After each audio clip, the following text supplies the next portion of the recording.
So hilingin ko na po na sabay-sabay po natin itong basahin. So ready now, read. Now faith is the substance of things hoped for, the evidence of things not seen. For by it the elders obtained a good report. Through faith we understand that the worlds were framed by the word of God, so that the things which are seen were not made of things which do appear. So mari na pong lahat ay makaupo, biyaya at pagpapala mula po sa pagbasa ng salita ng Diyos. Dito po sa ating binasa, meron po tayong pag-uusapan and it is called faith, yung ating pananampalataya. Ano po? So, ngayon po, bago natin pag-aralan ang ating talata na ating binasa, ngayon naman po, meron lamang po akong question. Meron po ba kayong alam na nagko-connect sa lahat ng tao sa buong mundo? Nagko-connecta, nagkakaroon ng komunikasyon. Di ba ngayon, sa panahon natin ngayon, imposibleng hindi nyo po alam. Dahil marami ng application ang nagko-connect sa atin. Kahit nasa Pilipinas ka, makakausap mo yung taga-United States, makakausap mo yung United Kingdom, di ba makakausap mo kahit saang lugar sa buong mundo. Ano po? So sa panahon natin ngayon, marami na pong applications. Messenger, WhatsApp, di ba? Marami ng application for us to connect to the world. Di ba? Kung makikita nyo nga po ang Facebook, ang sabi ng Facebook, bago kayo mag-sign up, connect to the world. Let's connect to the world. Di ba? So makikita nyo po na sa buong mundo, halos lahat connected na. Halos lahat nagkakaroon na ng communications. And halos lahat na ginagamit po na communication na application po na yan, ay kailangan ng iisang bagay. Ano yun? Internet. Ano po? And if we speak about internet, ito po ay laganap na sa buong mundo. Ano po? So laganap na sa buong mundo ang internet. And if we speak internet, ang internet sa Pilipinas ay kasama doon sa pinakamabagal. Di ba? Ang bagal ng connection. Kaya minsan, tapos na yung preaching, nanonood pa rin yung nasa live. Ganun ba yan? Hindi naman po siguro. Sobrang bagal naman nun. Ano po? Di ba? Ibig sabihin, yung internet, it is worldwide. Pero sa panahon po noon, sa unang panahon, walang internet. Hindi pa nila na-discover yung internet. And the way they send message, ipapadala sa di ba sa email yung mga mailbox, di ba? Ipapadala doon sa mga mailman. Di ba? Isusulat pa tapos darating doon 3 buwan magre-reply. May sakit si tatay, malapit na siyang mamatay. Na-receive niya, patay na. Di ba? Nung nag-reply siya, hindi ako makakapunta. Siguro 40 days na yata nakalipas. Di ba? Ang tagal bago makarating. Pero ngayon, isang pindot mo lang. Kamusta kayo dyan? Umuulan dito sa Pilipinas. Nabagyo ba dyan? Di ba? Ang dali mo makapag-communicate.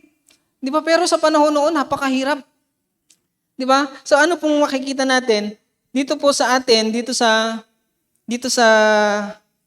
Pilipinas, dito na lamang po sa Pilipinas, ang pinakasikat na internet provider o yung kilala natin, mas kilala ng karamihan is Wi-Fi. Tama po ba? Di ba sikat yung Wi-Fi? Di ba? Pag pumunta ka ng coffee shop, may Wi-Fi sila, tanong mo yung password. Pag pumunta ka ng mall, may free Wi-Fi dito. Pwede kang mag-connect. Pag pumunta ka sa restaurant, tatanungin din pati password. Di ba? Pag walang password, minsan hindi nabuo ang araw. Di ba? Hindi nagkakaroon ng internet connection. Sa isang buong araw, minsan hindi nabuo yung araw kasi hindi makakonect sa internet. Di ba? Pero, alam niyo po ba yung internet or yung Wi-Fi, bago po yan naging internet o bago naging wireless yung ating internet connection, lahat po yan dati naka-wired. Di ba? Naka-wired yan dati. May connection yan. Di ba? Habang dine-develop, di ba, naka-wired po yan. May connection. Pero ngayon, nag-i-increase. Because the Bible tells us, the knowledge increase. Di ba, nag-i-increase yung knowledge. Lahat na de-develop. Di ba, napaprogress. At ngayon, magkakaroon pa ng AI. Di ba, magkakaroon pa ng AI, artificial intelligence. Di ba, so ngayon, darating yung time na baka tayong mga tao nagbabasa sa cellphone. Tapos yung mga AI, nagbabasa ng libro. Baka dumating na sa panahon natin yan. Di ba? Hindi man natin makita dahil hindi malayo pa yung future na yun. Pero nakikita natin, yung Wi-Fi, doon pa lamang po sa Wi-Fi, nag-upgrade po yun eh. Di ba, nag-upgrade yung Wi-Fi. Di ba, doon sa connections, ay masyadong malayo, hindi tayo makakonect. Kailangan natin ng mahabang wire para makakonect. Nag-isip sila ng ibang paraan. And they develop the wireless. Di ba? Develop wireless connection. Di ba? Ang dami na po sa atin gumagamit ng Wi-Fi. Di ba? Halos lahat sa atin gumagamit ng Wi-Fi. Tama po ba? Yung iba, data pa rin. Pero karamihan sa atin, Wi-Fi. Pero ano po bang ibig sabihin ng Wi-Fi? Wireless fidelity. Wireless fidelity. So, di ba, ibig sabihin, wag sinabi pong fidelity, pag sinabing wireless, wala siyang wire, kaya siya wireless, and fidelity, it means long-lasting, pangmatagalan. Ano po? So, pangmatagalan na connection. Kasi yung wire, kapag yun po ay naka-wired, di ba, ilang taon, lilipas, pero kapag wireless, di ba, halos walang limitation. Di ba? So, alam niyo po ba yung wireless o yung ating internet, yung ating internet po is free access. Free access po ang internet. Nagkakaroon lang po ng limitation, kaya tayo nagbabayad ng monthly dahil merong mga developer. Kailangan nila ng bayad, kailangan nila ng sweldo, kailangan nila ng pera. So, they are limiting us, yung ating connection, by monthly, by weekly. Di ba? So, kung mapapansin nyo po, they are providing us internet or limited access sa internet. Pero ang Wi-Fi yung ating internet is free. Alam niyo po ba yung tubig natin? Dapat hindi yan binabayaran, libre yan. Dahil yan ay nature. Pero merong developer, may nilad. They are limiting us at may sukat na kabayaran yung ating mga nagagamit. Bakit? They develop. Di ba po? Yung kuryente. Libre naman ang kuryente Libre nga yung araw kaya nga nila na-develop yung solar. Pero, nagbabayad tayo ng kuryente dahil merong developer. Doon pumupunta para mas mapatakbo nila, mas malimit nila yung gamit, yung konsumo ng bawat tao. Ano po? Pero that is free. Nakita niyo po, lahat ng ginagawa ng Diyos na de-develop ng tao. Di ba? Na-de-develop nila. Pero dapat lahat ng kapurihan babalik sa Diyos dahil sa Diyos galing ang lahat. Amen? Di ba? Kaya po mga kapatid, dito po sa ating pag-uusapan, about sa Wi-Fi na yan, alam niyo po yung Wi-Fi, meron din, nag-i-increase din po yung Wi-Fi, dine-develop pa po nila. Bakit po? Dahil yung Wi-Fi, merong risk. Merong risk.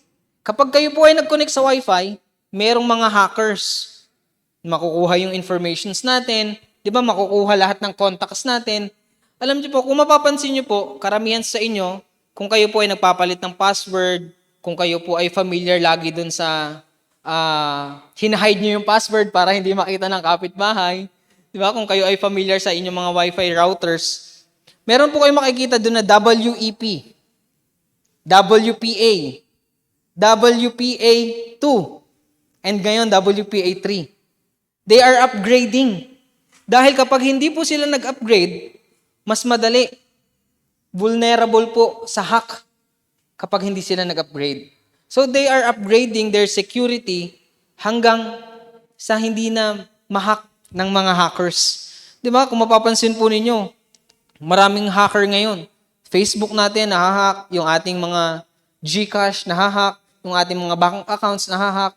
Saan nagli-leak yung mga informations natin?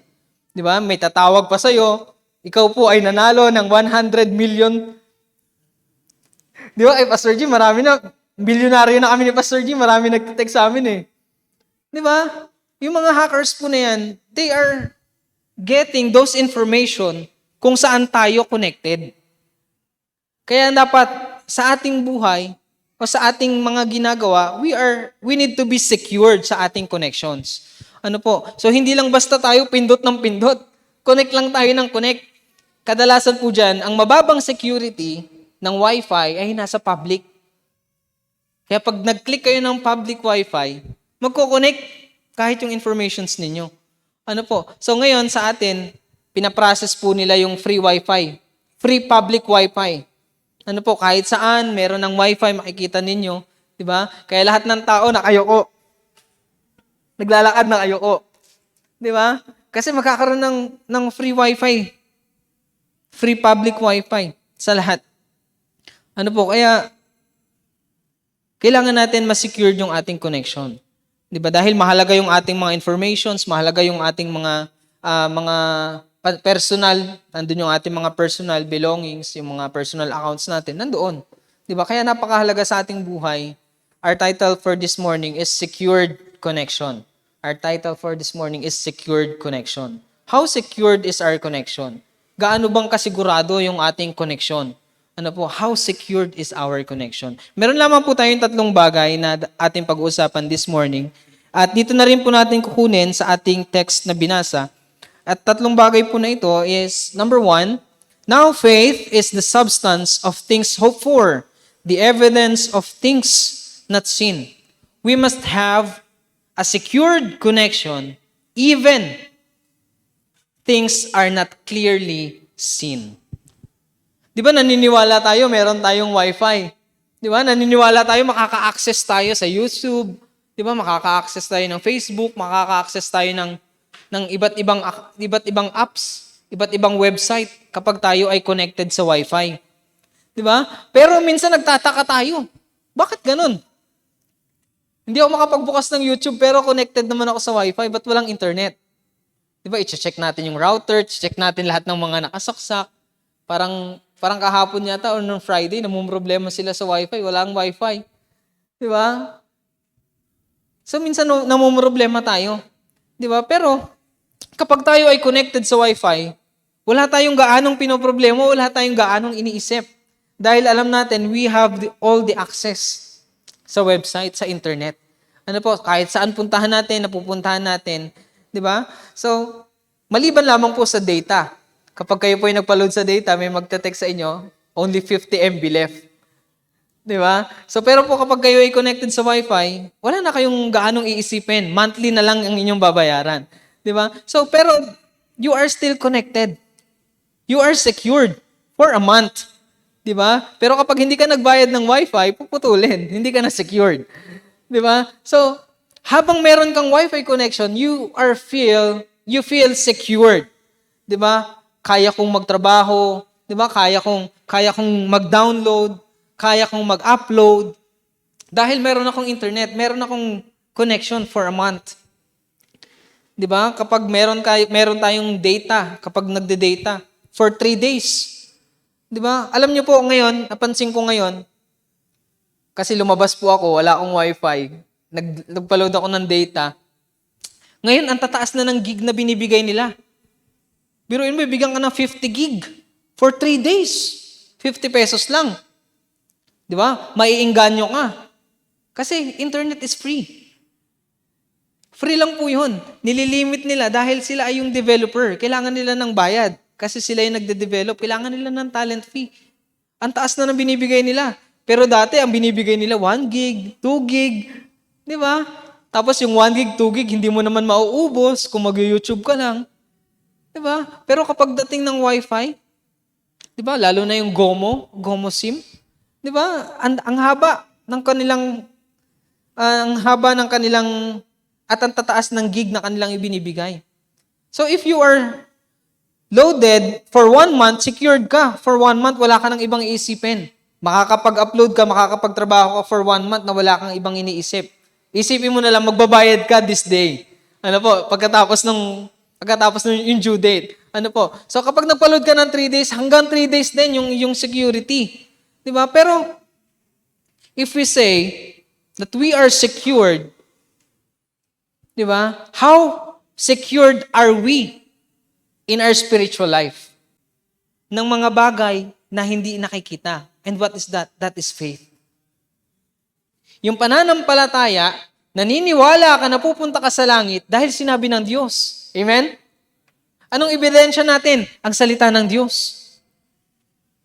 Naniniwala tayo na meron tayong mansyon sa langit dahil nangako ang Diyos sa atin, and what is our evidence? Our faith. Di ba yung hope na yon, yung hope? Di ba yung pag-asa na yon? Kapag wala po yung faith, walang ebidensya, walang patunay. That's still hope. You are hoping na mangyari. Pero kapag yung hope merong faith, you are believing, you are trusting na mangyayari. In hope of eternal life, which God that cannot lie, promised before the world began, if you do not put your faith in that hope, that's still hope. Pero kapag nilagay mo yung faith mo doon, umaasa ka na yun ay mangyayari. At nagtitiwala ka na yun ay mangyayari. Pupunta tayo sa langit dahil tinanggap natin si Jesus. Amen? We believe, we trust, we hope, because we have faith. Amen? Yung pananampalataya ang nagbibigay patunay na lahat ng sinasabi ng salita ng Diyos ay totoo. Na kung tayo ay hindi mananampalataya, hindi natin mapagtitiwalaan ng bagay na yun. Kagaya po ng mga bagay na hindi natin nakikita, unang-una yung kaligtasan. Hindi ka magtitiwala, hindi ka maniniwala, hindi ka aasa na ikaw ay pupunta sa langit kung wala kang faith. Tama po? Di ba? Ang sabi ng Biblia, ang sabi ng karamihan, ang papunta sa langit, kailangan mo lang magtiwala sa Panginoon. Pero meron pa pong isang bagay na kailangan gawin para sa ating kaligtasan. Ang isang tao, in Romans chapter 10, verse number 10, sabi po ng Biblia, for with the heart man believeth unto righteousness, and with the mouth confession is made unto salvation. Diba mga kapatid, hindi naman natin nakikita pa yung langit. Diba? Hindi pa natin siya lubos na nakikita at alam kung ano merong sa langit. Pero we have faith na tayo ay makakarating sa langit kapag tayo ay namatay. And in Romans chapter 8, verse number 8, or verse number 16, Romans 8, verse number 16, ang sabi po dito ng Biblia, the Spirit itself beareth witness with our spirit that we are the children of God. Tayo po ay anak ng Diyos. And what is our evidence? Our faith. What is our evidence? Our faith. Ang faith hindi po nakikita ng ibang tao. Na kapag sinabi mo sa ibang tao, naniniwala ako, sa langit ako pupunta dahil meron akong pananampalataya sa Diyos. Hindi nila lubos maintindihan dahil hindi nila nakikita ang pananampalataya mo. Makikita nila kapag naunawaan nila mula sa Biblia at sa pangungusap ng banal na Espiritu. Ano po? So, yung faith natin bilang isang mananampalataya ay mahalaga. Next slide na po. Point number 1 na po. We must have a secure connection even things are not clearly seen. Di ba? Kaya ang mga bagay na hindi natin nakikita, napakahalaga po yan. Di ba? Hindi mo man siya makita, pero nagtitiwala ka, naniniwala ka na ikaw ay pupunta sa langit, naniniwala tayo na tayo ay anak ng Diyos. That is because of our faith. Na kung wala tayong faith, hope lang yun. Trust lang yun. Ano po, naniniwala at nagtitiwala lamang tayo, umaasa lamang tayo sa bagay na minsan hindi makita ang lubos ng maraming tao o ng karamihang tao. Ano po, so mauunawaan lamang po nila kapag naunawaan nila ang kaligtasan at ang salita ng Diyos. Ano po, and in verse number 23 ng Romans chapter 6, sabi po dito, for the wages of sin is death, but the gift of God is eternal life through Jesus Christ, our Lord. Ano po, yung eternal life, hindi po natin mararanasan dito sa sanlibutan. Mararanasan natin to after life. Pagkatapos ng buhay natin, ipagpapatuloy natin yung buhay na walang hanggan. And kung wala tayong faith, it is hard for us para i-claim yung pangako ng Diyos na buhay na walang hanggan. If you are still doubting, may buhay na walang hanggan kaya ako sa langit, secure your faith. Ligtas kaya ako? Pupunta kaya ako sa langit pag ako'y namatay? 100%? Secured your faith. Anak kaya ako ng Diyos kapag ako namatay? Nakagawa ako ng kasalanan, anak pa rin kaya ako ng Diyos? Secured your faith. Dapat napakahalaga ng security. Di ba? Pagkatapos ng salvation, pagkatapos ng assurance, merong security of salvation. Merong eternal security. If we do not have the security ng ating spiritual life, hanggang ngayon nagda-doubt pa rin tayo sa salita ng Diyos, hanggang ngayon nagda-doubt pa rin tayo sa pangako ng Diyos, we need to increase our faith. And faith cometh by hearing, and hearing by the Word of God. Not just hearing the Word of God, but applying it to our lives. Ano po, hindi man natin ma-apply lahat ng ating napapakinggan every week. At least one verse ma-apply natin ang salita ng Diyos. And that will make a huge difference sa buhay natin. We need to have a secured connection. Even some things are not clearly seen. And number two, for the things that are clearly seen. Number two, we need to have a secured connection for the things that are clearly seen. In verse number 2 ng atin pong talatang binasa in the book of Hebrews chapter 11, verse number 2, ang sabi po ng Biblia, for by it, sa pananampalataya daw po, for by it, the elders obtained a good report. Ito po yung karaniwan o yung ilan sa kanila. By faith, Abel offered unto God a more exceeding sacrifice than Cain. By faith, Enoch was translated that he should not see death. By faith, Noah being warned of God of things not seen as yet. Verse number 8, by faith, Abraham, when he was called to go into a place which he should after receive for an inheritance, obeyed. Verse 9, by faith, he sojourned in the land of promise, as in a strange country. And by faith, through faith, in number 11, through faith, also Sarah herself received strength to conceive seed dahil siya ay barren. Naniwala siya by faith. Ano po? And in verse number 17, by faith, Abraham, when he was tried, offered up Isaac. And he that had received the promises offered up his only begotten son. Verse 20, by faith Isaac blessed Jacob and Esau concerning things to come. By faith, Jacob, when he was a-dying, blessed both the son of Joseph and worship, leaning upon the top of his staff. Iilan lamang po ito sa patunay that they have they magkaroon sila ng good report because of their faith. Because of our faith, yung atin namang pong pananampalataya, because of our faith, we obtain a good report. Bakit po? Dahil kung hindi ka nanampalataya sa Diyos, wala kang mawiwin na tao para sa Panginoon. If you do not obtain, hindi tayo nakapag-obtain ng good report, di ba hindi tayo makakapaghikayat ng tao para sa Panginoon? Di ba kaya dumadami tayo dahil tayo nakakahikayat ng tao sa ating pananampalataya? Di ba yung ating influence and testimony, nakabase rin po yun sa ating pananampalataya. How we trust God. How we put our faith in God.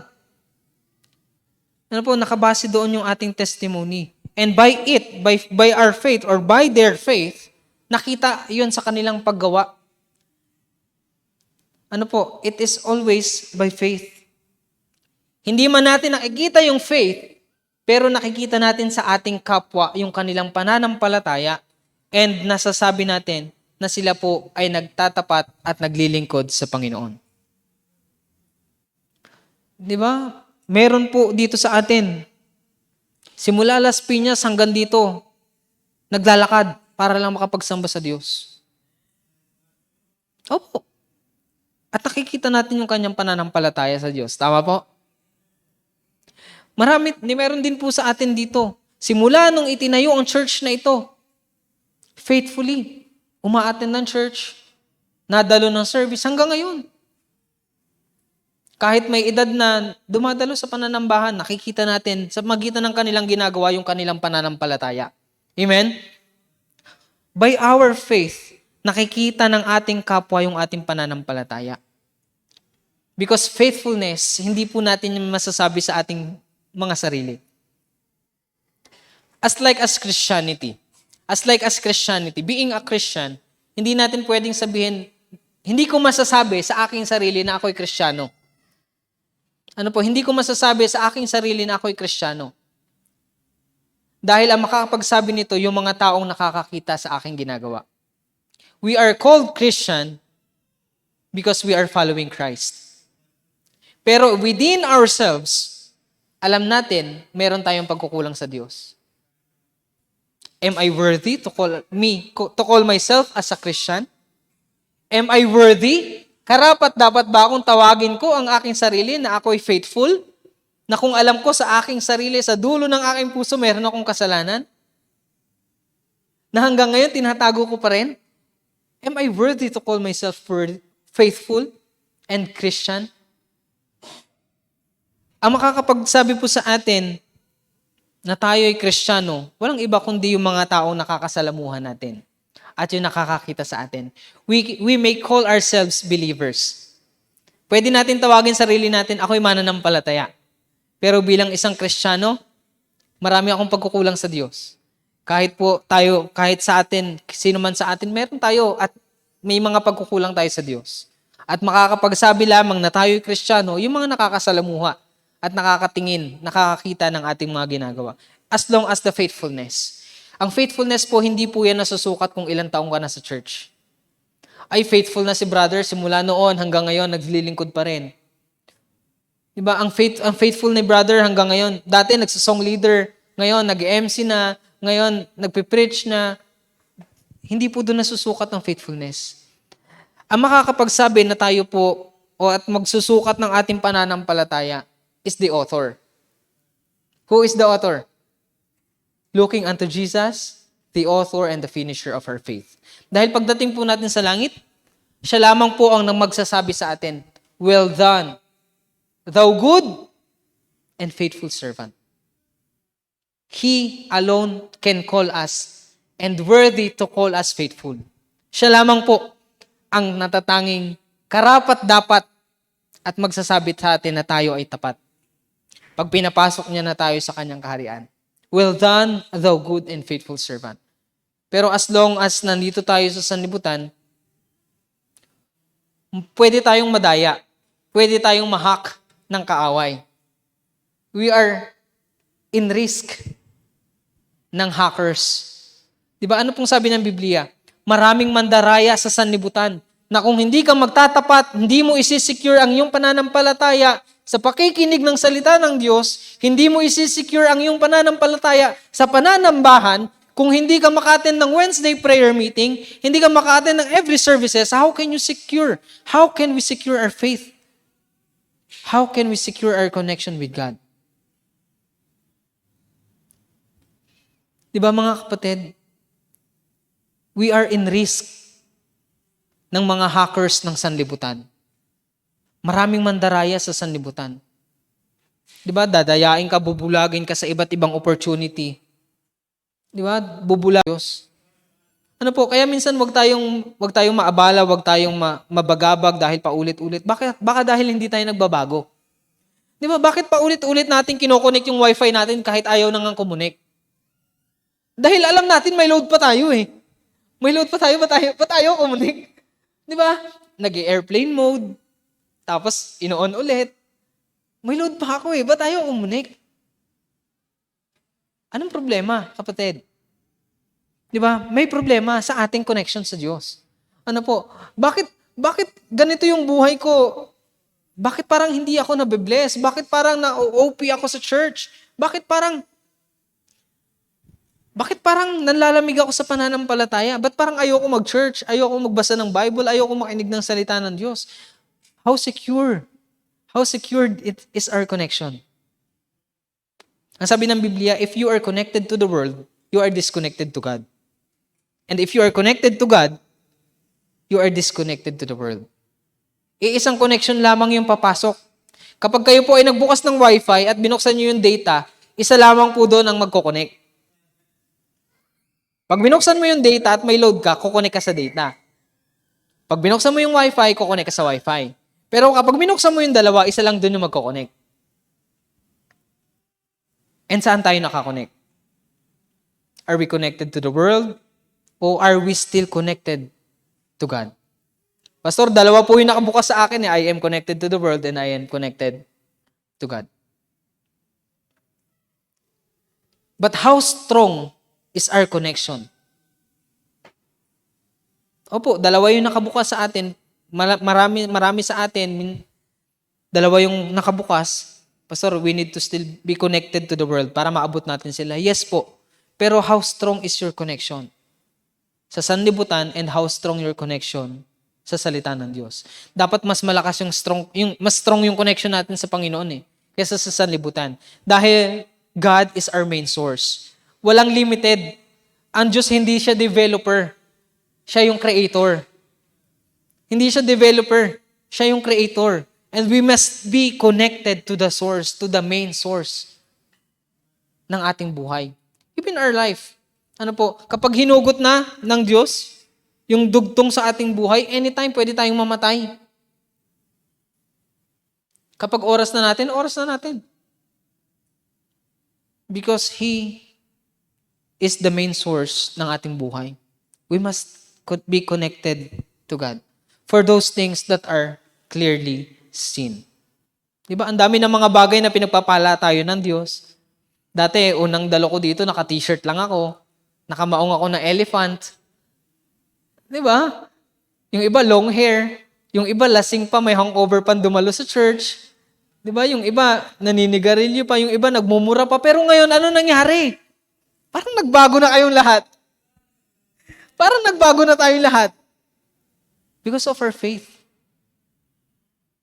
And let us always remember that the Bible tells us and keep reminding us that faith cometh by hearing. And hearing by the word of God. As long as you hear, your faith will stay strong and connected sa salita ng Diyos.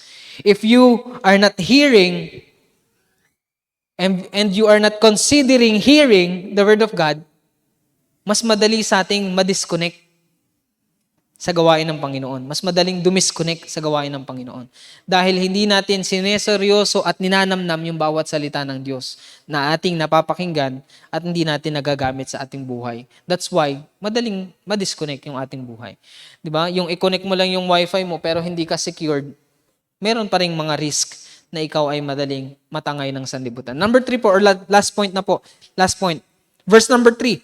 Through faith, we understand that the worlds were framed by the word of God, so that things which are seen were not made of things which do appear. Kagaya nga po ng binanggit natin kanina, sa Genesis pa lamang po, nilikha ng Diyos ang buong sanlibutan.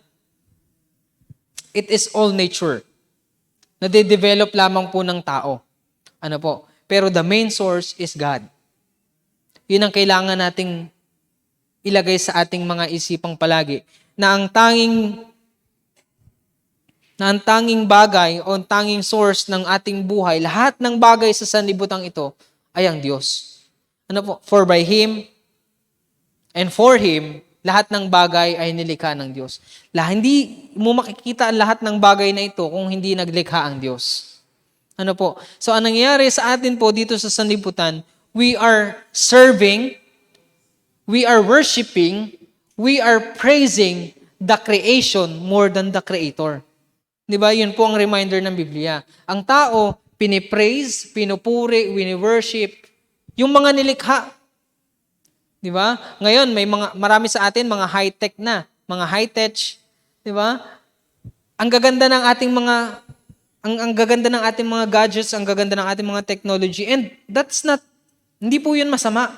Dahil nag-i-increase Mas napapadali yung ating mga trabaho.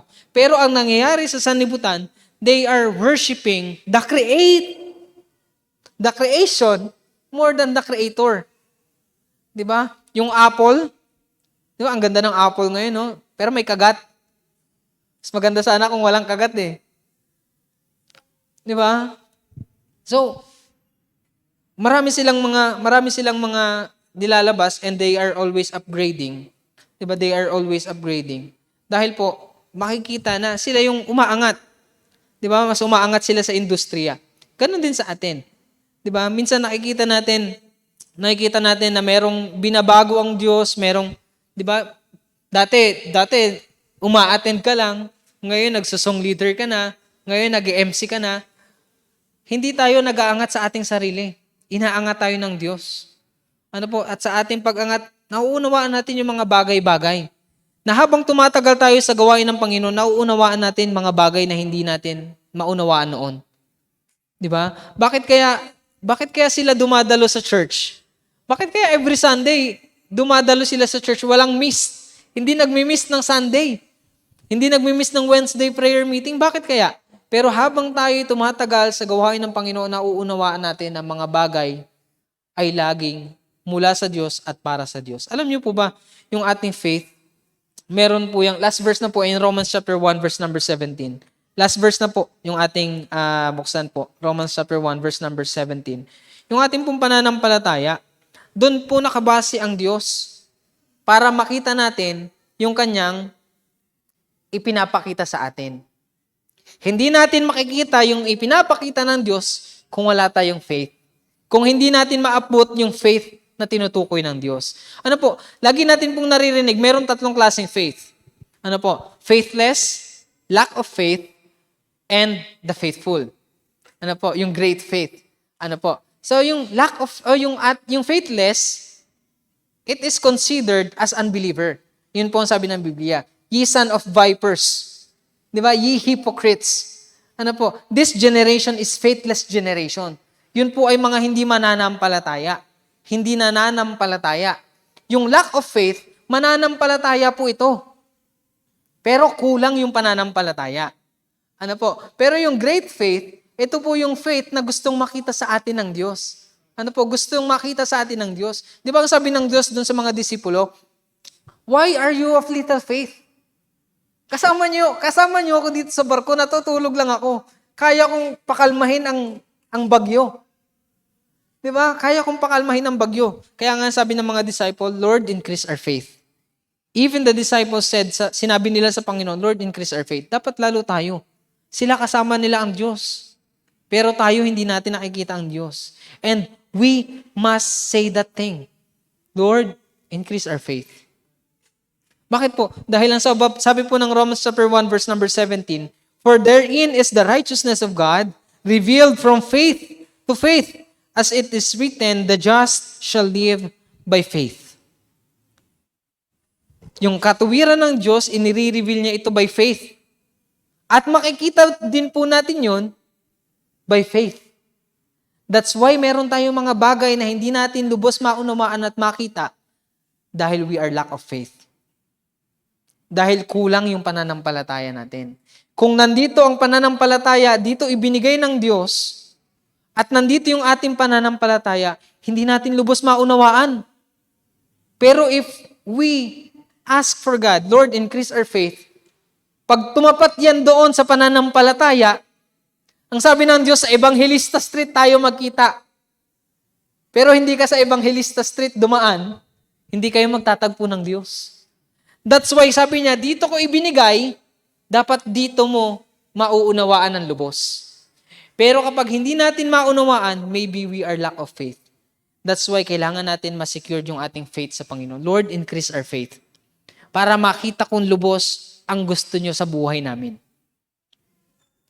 Di ba? May mga bagay tayong hinihingi sa Panginoon, pero hindi natin makuha.